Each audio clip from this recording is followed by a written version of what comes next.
اعوذ باللہ من الشیطان الرجیم بسم اللہ الرحمن الرحیم واذکر فی الکتاب مریم اذ انتبذت من اہلها مکانا شرقیا۔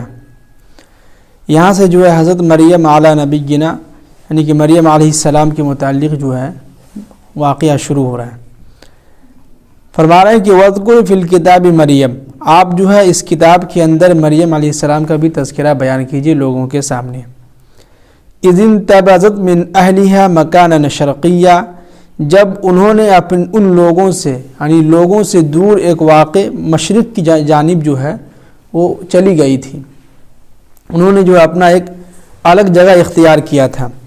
اور اس جگہ انہوں نے اختیار اس لیے کیا تھا، بعض مفسرین کا کہنا ہے کہ مریم علیہ السلام جو ہے جہاں پہ یہ گئی تھی غسل کرنے گئی تھی، لیکن امام قرطبی کہتے ہیں کہ نہیں، غسل کرنے نہیں گئی تھی، بلکہ یہ جو ہے وہاں پر جو ہے اپنے عبادت گاہ کی طرف یعنی اللہ کی عبادت میں مشغول ہونے کے لیے کسی دور جگہ چلی گئی تھی۔ دونوں واقعہ ہے، جو آپ کو اچھا لگے اس کو سمجھیے۔ فرمائے کہ فاتخذت من دونہم حجابا، اور مریم علیہ السلام جو ہے اپنے اور ان لوگوں کے درمیان بیچ میں پردہ جو ہے لگا لیا۔ تو اس سے کئی مفسرین کہتے ہیں کہ ہو سکتا ہے کہ یہ غسل کرنے گئی تھی، اس لیے کہ ظاہر سی بات ہے کہ جب لوگ غسل کرنے کے لیے جاتا ہے تو پردے کے جو ہے استعمال کرتا ہے، جیسے غسل خانے میں ابھی کے دور میں غسل خانہ بن گیا ہے، اس زمانے میں غسل خانہ کا جو ہے دور نہیں تھا، ہو سکتا ہے کہ وہ نہانے کے لیے گئی ہوں گی، وہاں پہ انہوں نے پردہ کی ہوں گی۔ اور اسی کے درمیان فارسلنا الیہا روحنا، ہم نے ان کے پاس ایک فرشتے کو بھیجا، جبرائیل علیہ السلام کو۔ فتمثل لها بشرا سویا، اور وہ فرشتہ مکمل انسان کی شکل میں ان کے سامنے ظاہر ہوا۔ اس سے یہاں بھی دیکھیے کہ فرشتہ جو ہے اصل اپنی حالت میں کبھی جو ہے سامنے لوگوں کے سامنے حائل نہیں ہوتا ہے۔ اگر وہ اپنی شکل میں اور اپنے اعتبار سے اگر حائل ہو جائے لوگوں کے سامنے تو لوگ ڈر جائیں گے، اس کی خوف طاری ہو جائے گا لوگوں کے اندر۔ تو اللہ نے فرشتوں کو جو ہے انسان کی شکل میں جو ہے ان کے سامنے حاضر کیا، کہا کہ قالت، تو مریم علیہ السلام کہنے لگی کہ قالت انی اعوذ بالرحمن منک ان کنت تقیا، میں اللہ کی پناہ چاہتی ہوں کہ ان کنت تقیا، تم میرے پاس سے ہٹ جاؤ، تم میرے پاس کیوں آئے ہو؟ اگر تمہارے اندر ذرا سا بھی اللہ کا ڈر ہے، اللہ کا خوف تمہارے دلوں کے اندر ہے تو اللہ کے واسطے تم ہمارے پاس سے یہاں سے چلے جاؤ۔ تو فرشتوں نے کہا کہ قال انما انا رسول ربک، میں تمہارے رب کی طرف سے بھیجا ہوا فرشتہ ہوں، لِأَهْبَ لَكِ غُلَامًا زَكِيًّا، اور انہوں نے یہ حکم دیا ہے اور یہ ہو سکتا ہے کہ اللہ تعالیٰ تم کو ایک پاکیزہ نیک صالح اولاد عطا فرمانا چاہتا ہے۔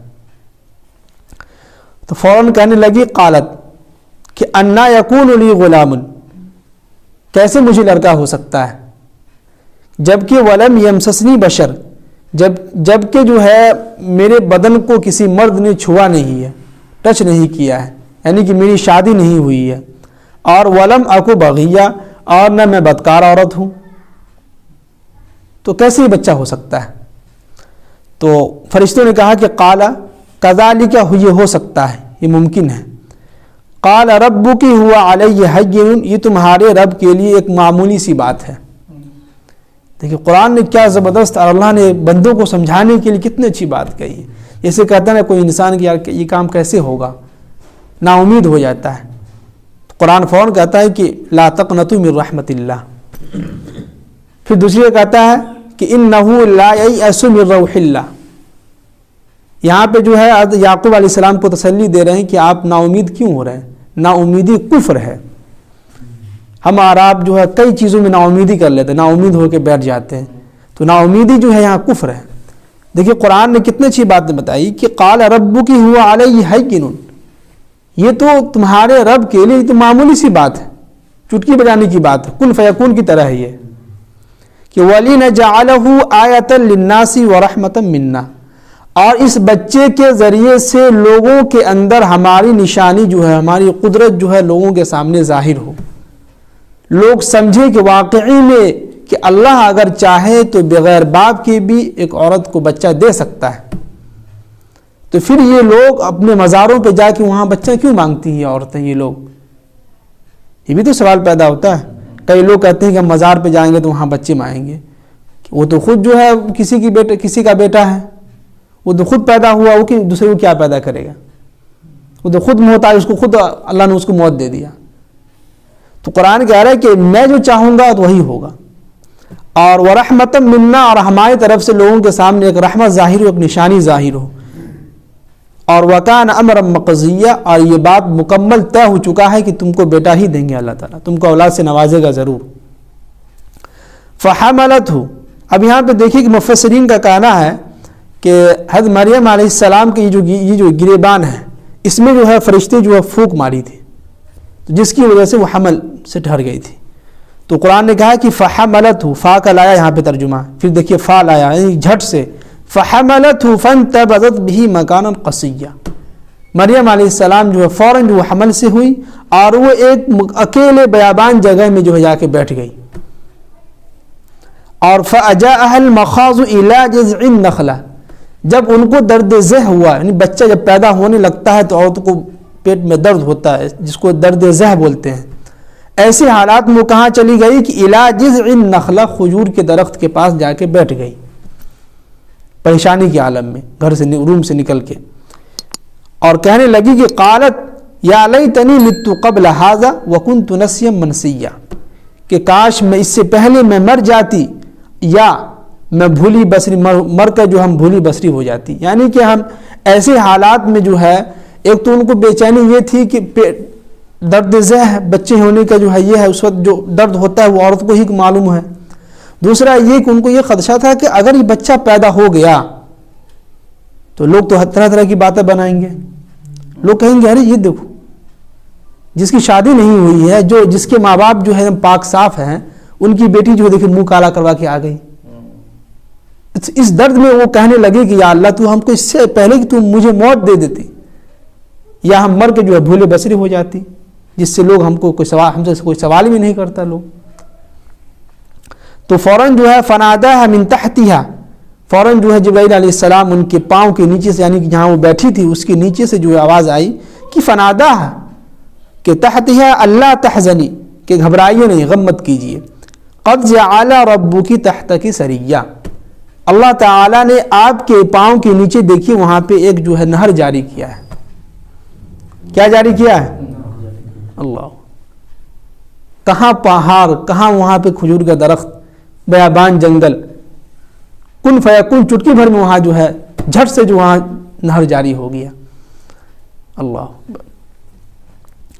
اور آگے فرمائے کہ وَحُزِّ إِلَيْكِ بِجِذْعِ النَّخْلَةِ, وہیں تو کھجور کا درخت تھا, کھجور کے درخت کو کیا کریں کہ وَحُزِّ, اس کو ہلاؤ, إِلَيْكِ, تمہاری طرف, بِجِذْعِ النَّخْلَةِ, کھجور گرے گی, تساقط علیک رطبا جنیا, علم بالکل تازہ تر کھجور تمہارے اوپر گرے گی.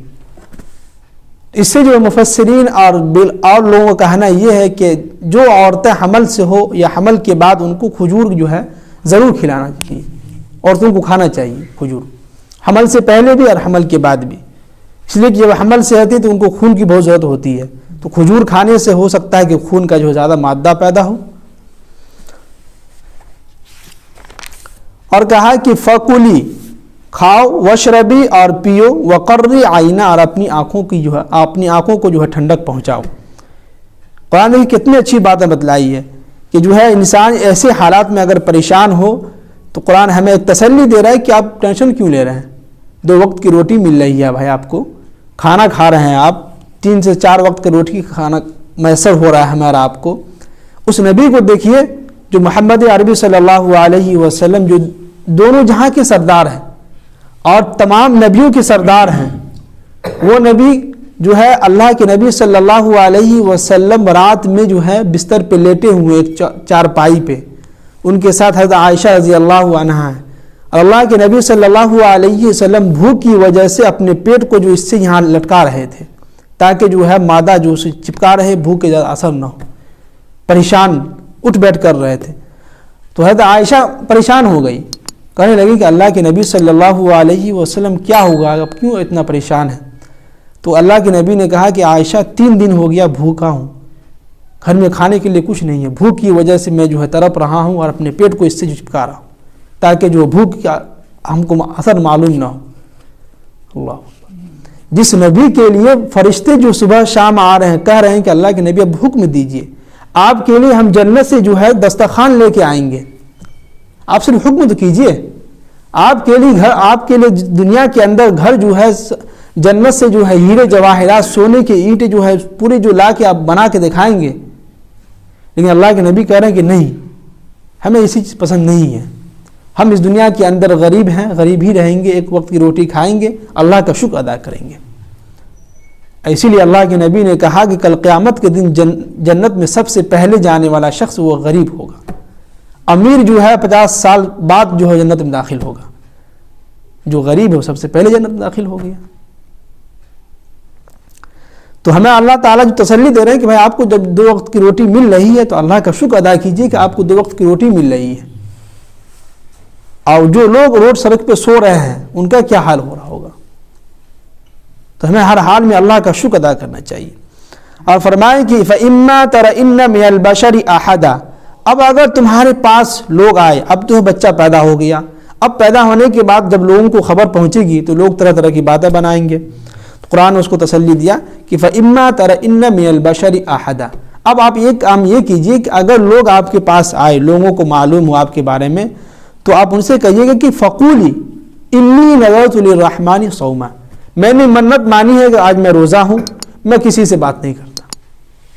دیکھیں, اور فَلَنْ أُكَلِّمَ الْيَوْمَ إِنْسِيًّا, اور آج کے دن میں سب کچھ بھلا چکا ہوں, میں کسی سے بات نہیں کروں گی. یہ بھی ایک طریقہ ہے. آج دیکھیے کہ قرآن نے اتنی اچھی باتیں بتلائی کہ ہمیں جو ہے کیا کہتے ہیں کہ کسی بھی چیز پہ جو ہے اگر کوئی چیز اگر نہ ہو رہا ہو تو اس پہ ہمیں جو ہے نا امیدی نہیں اختیار کرنا ہے. ہو سکتا ہے جو چیز اگر ہو رہا ہو ظاہر میں تو ظاہر سی بات ہے کہ ہو سکتا ہے, اللہ نے اگر چاہا تو ہو سکتا ہے. تو اس واقعہ سے بتلانے کا مقصد ہمارا اور آپ کا یہ ہوتا ہے کہ صرف سن کے جو دل کو مزہ لینے کا نہیں, بلکہ ایک عبرت حاصل کرنی یہ ہوتی ہے کہ اللہ تعالیٰ اگر چاہے تو بغیر باپ کی بھی جو ہے اولاد دے سکتا ہے. جب بغیر باپ کی اولاد دے سکتا ہے تو یہاں تو شادی کا رواج چلا ہے, میاں بیوی کا رشتہ تعلق قائم ہوا ہے, تو پھر وہاں یہاں پہ اللہ ہم کو اولاد کیوں نہیں دے گا؟ اولاد دے گا, لیکن شرط یہ ہے کہ ہم اللہ پر یقین رکھیں. لیکن اولاد کے چکر میں جو ہے لوگ جو ہے کہتے ہیں کہ ہم دو اور ہمارے دو, بس اس سے زیادہ نہیں بڑھنی چاہیے. تو اس پہ بھی ہمیں جو ہے دھیان دینا چاہیے. اللہ تعالیٰ ہم سب کو جو ہے عمل کی توفیق نصیب فرمائے. آمین. سبحان اللہ بحمدہ, سبحانک اللہم وبحمدک, نشہد ان لا الہ الا انت ونستغفرک.